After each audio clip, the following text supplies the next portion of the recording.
Welcome to sociology classes. मैं हूं आपका दोस्त शिबू। आज हम डिस्कस करने वाले हैं बेसिस ऑफ सोशल स्ट्रैटिफिकेशन। हम जब सोशल स्ट्रैटिफिकेशन की बात करते हैं यानी कि सामाजिक स्तरीकरण की बात करते हैं, यहाँ पर हम सोसाइटी में अलग अलग बेसिस पे या फिर अलग अलग क्राइटेरिया के ऊपर बेस करके हम सोशल स्ट्रेटिफिकेशन करते हैं। हर सोसाइटी का सोशल स्ट्रेटिफिकेशन का स्ट्रक्चर सेम नहीं होता है। अलग अलग क्राइटेरिया अलग अलग सोसाइटी में हमें देखने को मिलता है। जैसे इंडिया में हमारा कास्ट सिस्टम, वेस्ट में क्लास सिस्टम, फिर रेस सिस्टम, यहाँ पर अलग अलग सिस्टम के हिसाब से हम लोगों को स्ट्रेटिफाई करते हैं। आज के इस क्लास में कुछ important basis of social stratification के बारे में डिस्कस करने वाले हैं। आज का जो ये पार्ट है, यहाँ पर जो भी बेसिस के बारे में हम बात करेंगे वो यूजीसी नेट के सिलेबस में दिए गए हैं और इनको हमें अच्छी तरीके से समझना होगा और इनके टर्म्स एक जैसे हमें लग सकते हैं और इनको भी हम एग्जाम्पल के द्वारा डिफरेंशिएट करने की कोशिश करेंगे ताकि हम लॉन्ग टर्म तक इनको याद रख सके। आज के इस क्लास में हम देखेंगे caste and class, gender, sexuality and disability, race, tribe and ethnicity. खास करके race, tribe of and ethnicity में हमें बहुत ज़्यादा दिक्कत आती है। इसको हमें थोड़ा केयरफुल्ली समझना होगा।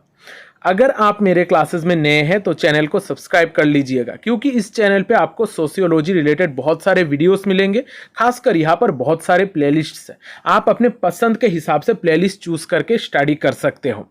तो चलिए आज का ये जो सेशन है ये हम शुरू करते हैं। हम पहले देखते हैं ये बेसिस ऑफ सोशल स्ट्रेटिफिकेशन क्या होता है। सोशल स्ट्रेटिफिकेशन यानी कि लोगों को अलग अलग स्ट्राटा में डिवाइड करना, अलग अलग स्ट्रक्चर में, स्तर में हम लोगों को डिवाइड करेंगे या फिर ग्रुप्स को जब डिवाइड करते हैं तब हम इसको कहते हैं सोशल स्ट्रेटिफिकेशन। अलग अलग सोसाइटी में अलग तरीके का सोशल स्ट्रेटिफिकेशन देखा जाता है, उसको ही हम कहते हैं बेस ऑफ सोशल स्ट्रेटिफिकेशन, जहां पर डिफरेंशिएशन किए जाते हैं लोगों के बीच में डिफरेंट लेवल्स के हिसाब से। जैसे हमने इंडिया की बात की है, इंडिया में हम देखते हैं कास्ट सिस्टम, जहां पर ब्राह्मण, क्षत्रिय, वैश्य, शूद्र, इस तरीके का सोशल स्ट्रेटिफिकेशन है। वेस्ट में हम देखते हैं क्लास सिस्टम, जहां पर upper class, middle class, lower class, इनके बीच में हम स्ट्रेटिफिकेशन करते हैं। इस तरीके से बहुत सारे और भी बेसिस है जिसके ऊपर डिपेंड करके हम लोगों को डिवाइड करते हैं। सोसाइटी में लोगों को स्ट्रेटिफिकेशन किया जाता है। यहाँ पर जब हम सोसाइटी की बात करते हैं, सोसाइटी में इनइक्वालिटी बहुत ज़्यादा होती है। यहाँ पर दो तरीके का इनइक्वालिटी हम सोसाइटी में देखते हैं। एक है नेचुरल इनइक्वालिटी, दूसरा है सोशल इनइक्वालिटी। नेचुरल इनइक्वालिटी जो हमें बाय बर्थ मिलता है, हमारा फिजिकल कंडीशन किस तरीके का होगा, हम मेल होंगे या फिर फीमेल होंगे, हमारा बॉडीली स्ट्रेंथ किस तरीके का होगा, ये सारी चीज़ें होती है हमारा नेचुरल इनइक्वालिटी जो हमें जन्म से ही मिलता है। लेकिन इसी नेचुरल इनइक्वालिटी को जब हम मार्क करते हैं सोसाइटी में, जब इसके हिसाब से लोगों को अलग अलग टास्क असाइन किया जाता है या फिर उनको कुछ फेवरेटिज्म दिया जाता है, उनको कुछ इसी इनइक्वालिटी की वजह से कुछ फेवरेट चीज़ें प्रोवाइड की जाती है, तब इसको कहा जाता है सोशल इनइक्वालिटी। साथ ही साथ सोसाइटी में अपने कुछ स्ट्रक्चर होते हैं जहां पर वो अपने हिसाब से लोगों को डिवाइड करता है। वहां पर नेचुरल इनइक्वालिटी भी नहीं होता है, लेकिन फिर भी सोसाइटी में इकोनॉमिक स्टेटस या फिर कास्ट, इन सारे चीज़ों के बेसिस पर लोगों को डिवाइड किया जाता है, यानी कि स्ट्रेटिफाई किया जाता है। यहाँ पर जब सोशल स्ट्रेटिफिकेशन की बेसिस की बात करते हैं, बहुत सारे अलग अलग बेसिस है जिसके द्वारा हम लोगों के बीच में स्ट्रेटिफिकेशन कर सकते हैं। जैसे length, weight, height, physical strength, age, sex, gender, इस तरीके के अनगिनत बहुत सारे चीज़ें हैं, बेसिस है जिसके द्वारा लोगों को स्ट्रेटिफाई किया जाता है। लेकिन इनमें से जो कुछ इंपॉर्टेंट है उसके बारे में आज के इस क्लास में हम डिस्कस करेंगे, जो ज़्यादातर जगहों पर हमें मिलती है। पहले हम देखते हैं कास्ट एंड क्लास के बारे में।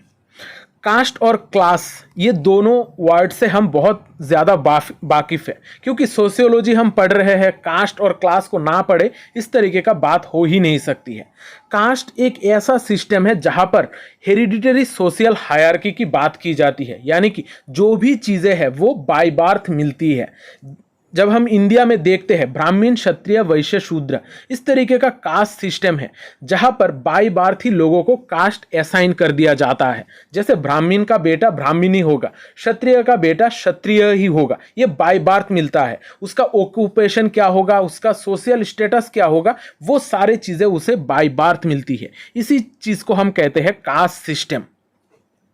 कास्ट सिस्टम के द्वारा सोसाइटी में कुछ सोशल, इकोनॉमिक और कल्चरल इंटरेक्शन होते हैं लोगों के बीच में।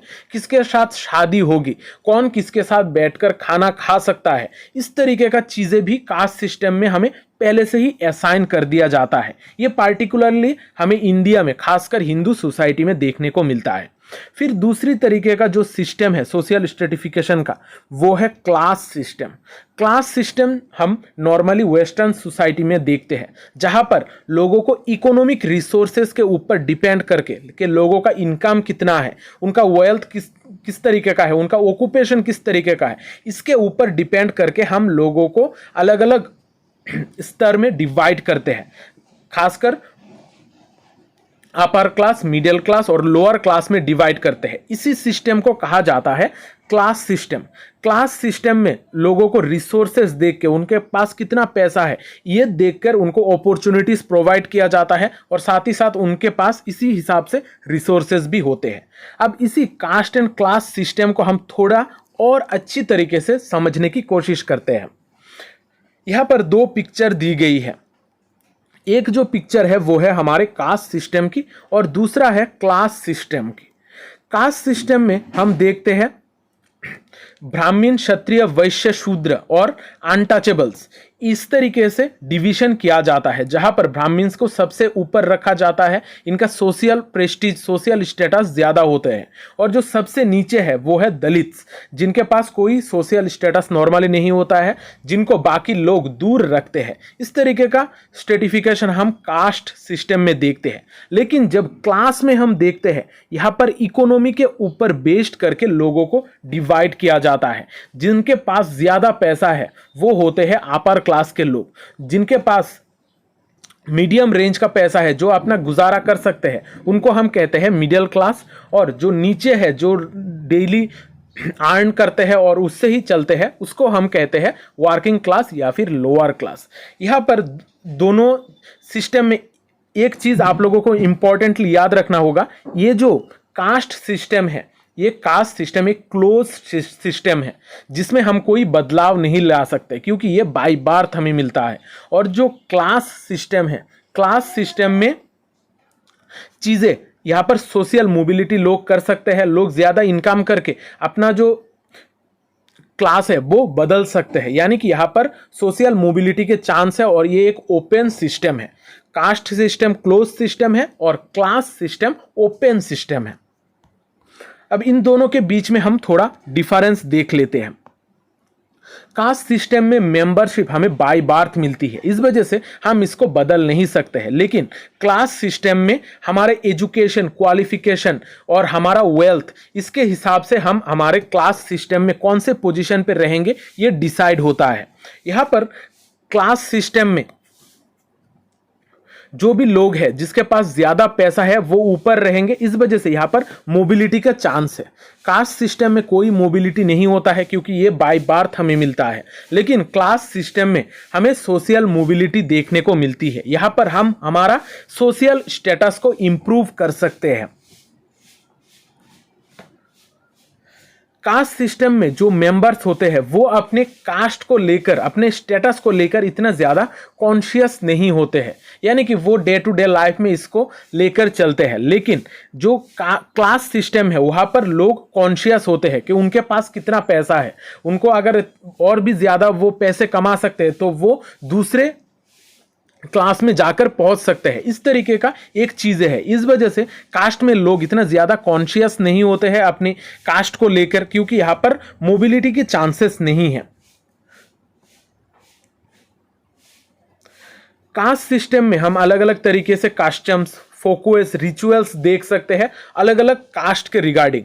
लेकिन सोशल क्लास में इस तरीके का कोई रिचुअल्स या फिर फोकोएस नहीं है। यहाँ पर लोग इन जनरल जिस तरीके से रहते हैं उसी तरीके से रहते हैं, कोई स्पेशल ट्रीटमेंट कुछ नहीं मिलता है। यहाँ पर कोई अलग रिचुअल्स नहीं होते हैं अलग क्लास के लिए, या फिर कोई फोकोएस, कस्टम्स, ये सारे चीज़ें नहीं होती है। यहाँ पर कास्ट सिस्टम में इंटर कास्ट मैरिज नहीं देखी जा सकती है, यानी कि एक कास्ट के लोग दूसरे कास्ट के साथ शादी नहीं कर सकते हैं। लेकिन ऑपोजिट में जब हम क्लास सिस्टम की बात करें, यहाँ पर इंटर क्लास मैरिज अलाउड है। अब हमने डिफरेंशिएशन तो देख ली है, लेकिन कास्ट और क्लास सिस्टम के बीच में कुछ इंटर रिलेशन भी है। यहाँ पर कास्ट और क्लास ये दोनों सिस्टम बेसिकली हमारी सोसाइटी में हायरार्की और इनइक्वालिटी की तरफ हमें दिखाता है। यानी कि कास्ट के द्वारा भी हम लोगों में इनइक्वालिटी देखते हैं, और साथ ही साथ क्लास में भी इनइक्वालिटी और हायरार्की देखी जाती है, जहां पर लोगों को अलग तरीके का ट्रीटमेंट मिलता है। कास्ट सिस्टम में हम देखते हैं कि कुछ ग्रुप्स को स्पेशल ऑनर प्रोवाइड किया जाता है क्योंकि वो लोग हायर कास्ट से बिलोंग करते हैं। इसी तरीके से हायर क्लास के लोगों को भी हम कुछ स्पेशल ट्रीटमेंट देते हैं। जो उनके पोजीशन है सोसाइटी में उसको हम ऑनर की तरह देखते हैं, या फिर उनको एक बेहतर क्लास की तरह देखते हैं। यहाँ पर जो कास्ट सिस्टम है यहाँ पर रिचुअल्स बहुत इंपॉर्टेंट होते हैं, लेकिन जो क्लास सिस्टम है यहाँ पर ओनरशिप सबसे ज्यादा इंपॉर्टेंट होता है कि आपके पास पैसे कितने ज्यादा है। अब देखते हैं रेस के बारे में।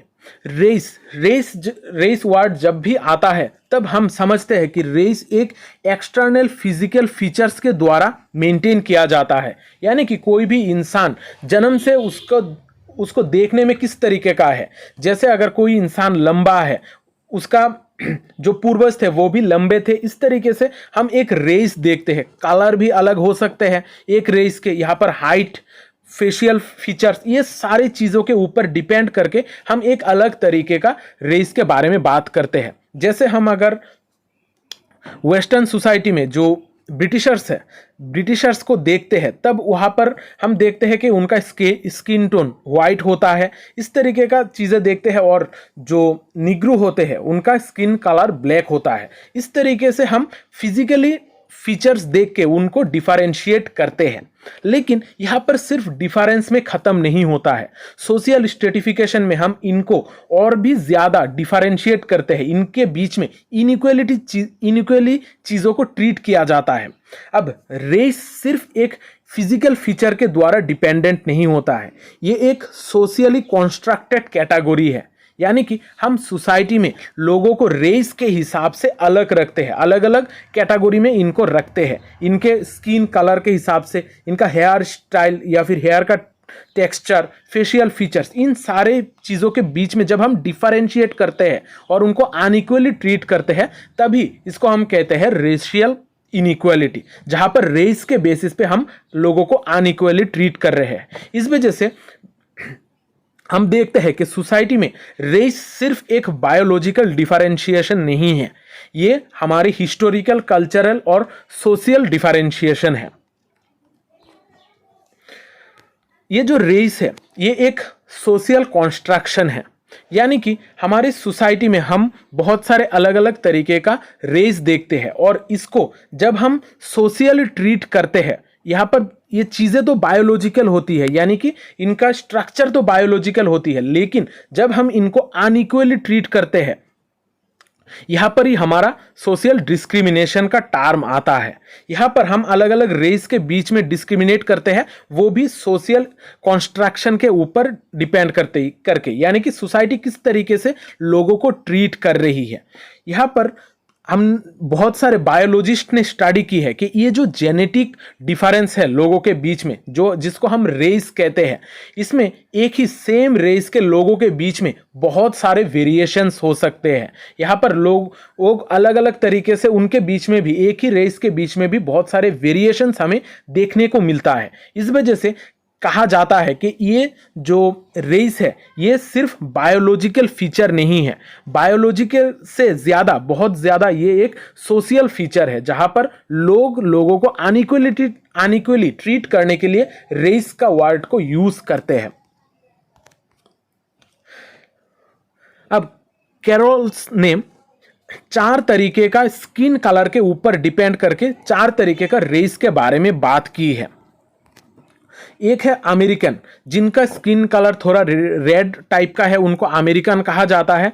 फिर है व्हाइट, जिनका स्किन कलर व्हाइट है, उनको यूरोपियन। जिनका स्किन कलर येलो है उनको एशियन, और जिनका स्किन कलर है ब्लैक उनको कहा जाता है अफ्रीकन।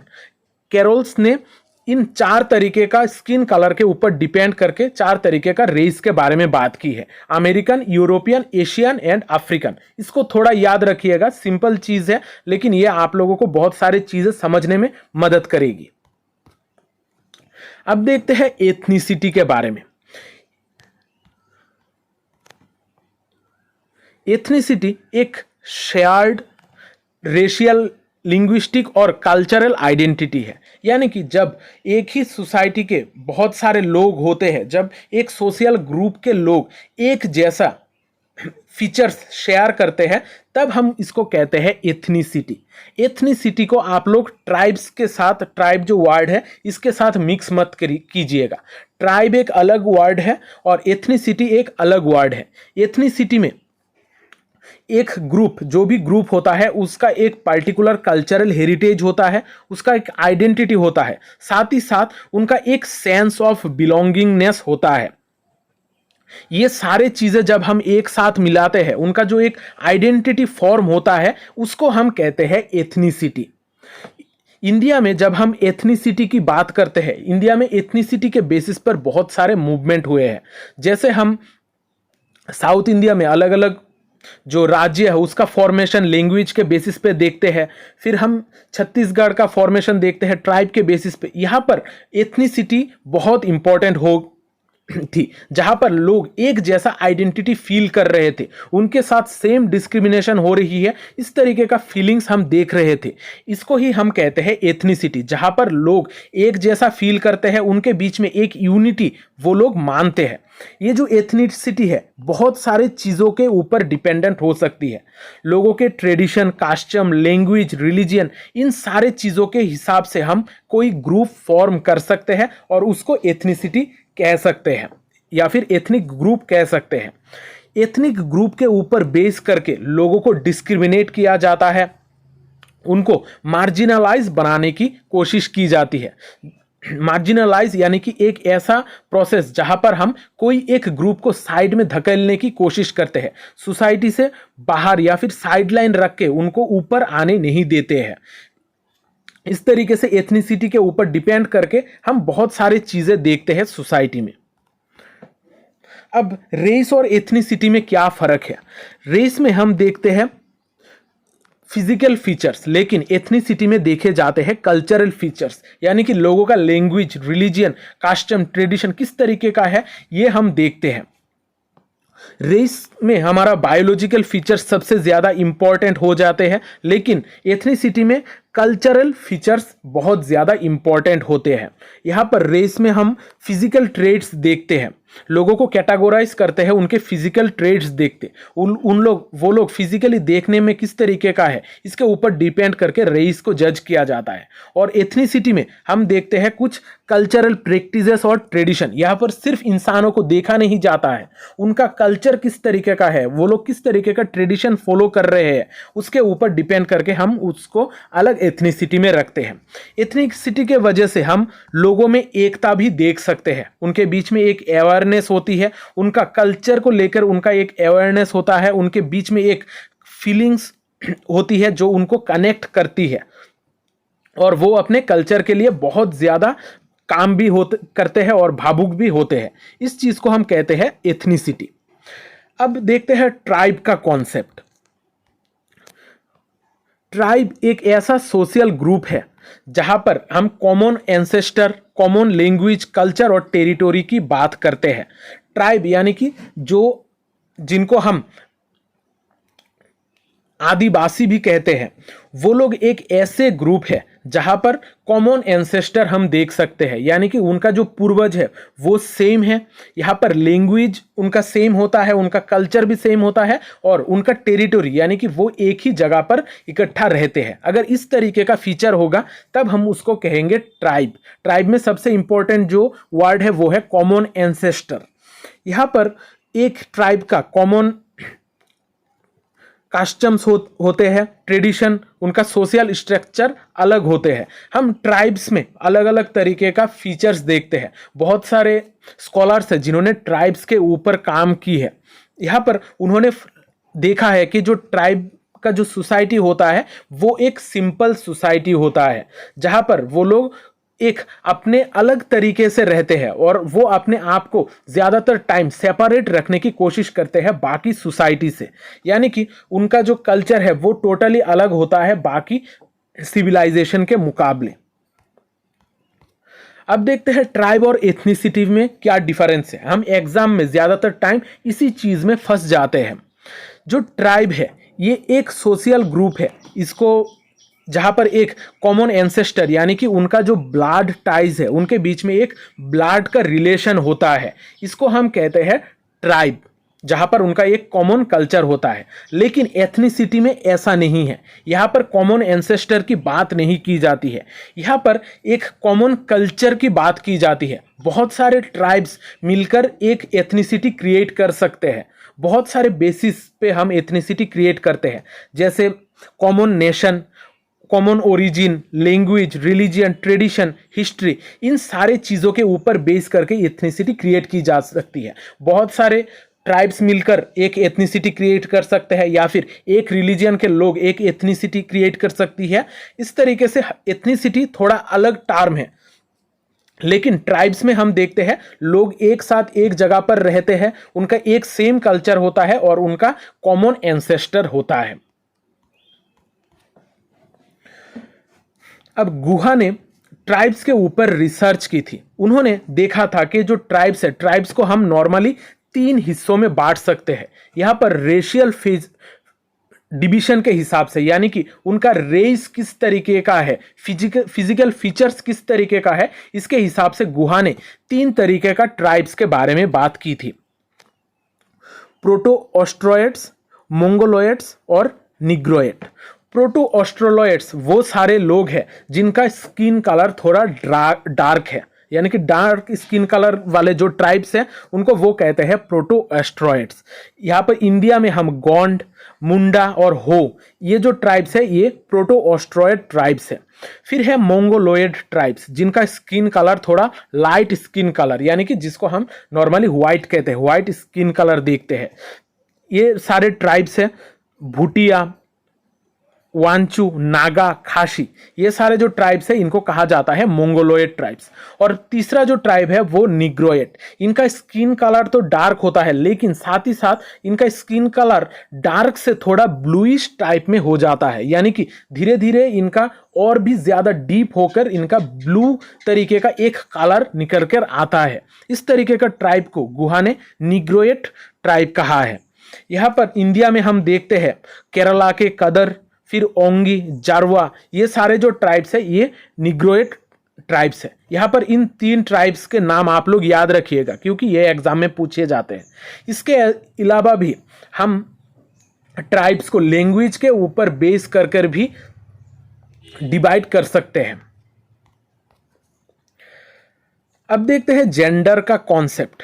जेंडर टर्म हमारे लिए बहुत सिंपल है। जेंडर यानी कि जब हम सोशली कॉन्स्ट्रक्टेड रोल्स प्रोवाइड करते हैं लोगों को, मेल और फीमेल, ये जो दोनों टर्म्स है ये बेसिकली हमारा सेक्स है। सेक्स यानी कि 2 तरीके का सेक्स होता है, मेल और फीमेल। लेकिन जब हम इन सेक्सेस को कुछ रोल देते हैं, उनके कुछ बिहेवियर एक्सपेक्टेंसीज देते हैं, उनके ऊपर हमारा कुछ एक्सपेक्टेशंस होते हैं, उसको हम कहते हैं जेंडर। मेल और फीमेल में हम देखते हैं सोसाइटी में अलग अलग तरीके का काम दिए जाते हैं, उनके लिए अलग अलग रोल्स होते हैं, इसको कहा जाता है जेंडर रोल। जब हम सेक्सेस के बीच में उनके रोल को लेकर डिफरेंशिएट करते हैं तब इसको कहा जाता है जेंडर। हम सोसाइटी में लोगों को उनके जेंडर के बेसिस पर उनको डिवाइड करते हैं। उनका कल्चर, उनका साइकोलॉजिकल डायमेंशन, इन सारे चीज़ों के ऊपर डिपेंड करके हम उनको सेपरेट कर सकते हैं।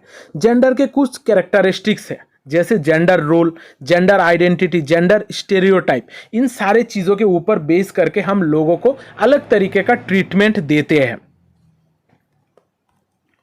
अब देखते हैं सेक्सुअलिटी।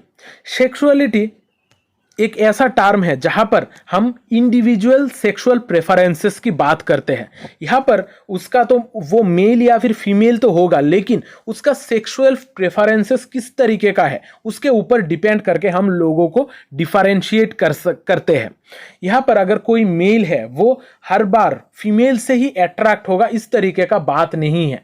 वो मेल से भी अट्रैक्ट हो सकता है या फिर मेल फीमेल दोनों के द्वारा ही अट्रैक्टेड हो सकता है। इस तरीके का जब हम सेक्सुअल प्रेफरेंसेस की बात करते हैं और सेक्सुअल प्रेफरेंसेस के हिसाब से जब हम लोगों को डिवाइड करते हैं, उसको हम कहते हैं सेक्सुअलिटी। सेक्सुअलिटी के द्वारा लोगों को सोशली स्ट्रेटिफाई करना।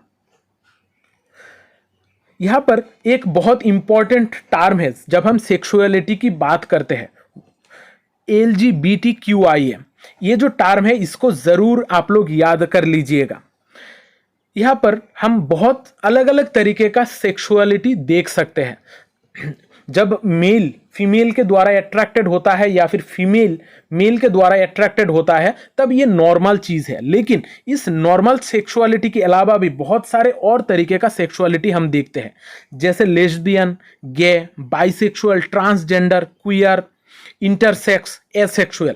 ये सारे तरीके का सेक्सुअलिटी हम देखते हैं सोसाइटी में, और वो भी उनके सेक्सुअल प्रेफरेंसेस के बेसिस पे। और इसी के ऊपर बेस्ड करके हम लोगों को अलग अलग डिवीजन करते हैं, उनमें स्ट्रेटिफाई करते हैं। अब ये जो LGBTQI है इसको हम जेंडर के क्लास में पूरी तरीके से अच्छी तरीके से कवर करेंगे। यहाँ पर सिर्फ आप लोग बेसिक देख लेना और इनका हर वर्ड का क्या मीनिंग है ये जरूर याद रख लीजिएगा। अब देखते हैं डिसेबिलिटी के बारे में। डिसेबिलिटी के बारे में हम सभी जानते हैं, डिसेबिलिटी एक ऐसा कंडीशन है, ये बेसिकली फिजिकल या फिर मेंटल कंडीशन होता है जहां पर लोगों के बीच में कुछ इंपेयरमेंट हम देखते हैं, यानी कि कुछ कमियां होती है उनकी फिजिकली स्ट्रेंथ में या फिर उनकी मेंटल स्ट्रेंथ में। इसको हम कहते हैं बेसिकली डिसेबिलिटी। डिसेबिलिटी में फिजिकल, कॉग्निटिव, सेंसरी और मेंटल इंपेयरमेंट की बात की जाती है। कोई भी इंडिविजुअल जन्म से ये डिसेबिलिटी लेके आ सकता है या फिर कोई एक्सीडेंट के द्वारा या फिर कोई हादसे के दौरान हम ये डिसेबिलिटी देख सकते हैं। डिसेबिलिटी को शेप दिया जाता है सोशल, एनवायरमेंटल और एटीट्यूडनल बैरियर्स के द्वारा, यानी कि जो भी इंसान डिसेबल होता है उसको हम अनइक्वली ट्रीट करते हैं सोसाइटी में, जहां पर उसके लिए कुछ बैरियर्स बन जाती है, उसको बहुत सारे अपॉर्चुनिटीज प्रोवाइड नहीं की जाती है, उसको रिसोर्सेज भी कम मिलती है। इस वजह से जो डिसेबिलिटी है ये एक वाइड रेंज कंडीशन है जहां पर लोग इंपेयर तो होते हैं, उनके बीच में कुछ कमियां होती है, लेकिन लोग भी उसको अलग तरीके से ट्रीट करते हैं। इस वजह से डिसेबिलिटी का स्टडी हमारी सोशियोलॉजी में बहुत इंपॉर्टेंट है, और डिसेबिलिटी के ऊपर बेस करके हम लोगों के बीच में स्ट्रेटिफिकेशन करते हैं, यानी कि सोशल स्ट्रेटिफिकेशन किया जाता है उनके डिसेबिलिटी के ऊपर बेस करके। उनको किस तरीके का अपॉर्चुनिटी मिलेगा ये भी डिपेंड करता है उनके डिसेबिलिटी के ऊपर। तो आज के इस क्लास में मैंने बेसिस ऑफ सोशल स्ट्रेटिफिकेशन के बारे में समझाया है। अगर फिर भी आप लोगों को दिक्कत हो रही होगी तो आप लोग वापस क्लास देख सकते हो। चीज़ें बहुत सिंपल है, टर्म्स बहुत सिंपल है, इसको कॉम्प्लिकेट मत कीजिएगा और इनको एग्जाम्पल के द्वारा थोड़ा समझ लीजिएगा। तो आज का क्लास यहाँ पर ही ख़त्म करता हूँ। अगर क्लास अच्छा लगा है तो चैनल को सब्सक्राइब कर लीजिएगा, साथ ही साथ वीडियो को लाइक और शेयर भी कीजिएगा, क्योंकि शेयरिंग इज केयरिंग। मिलते हैं अगली क्लास में, तब तक अच्छे रहिए, स्वस्थ रहिए और लोगों में प्यार बांटते रहिए। जय हिंद।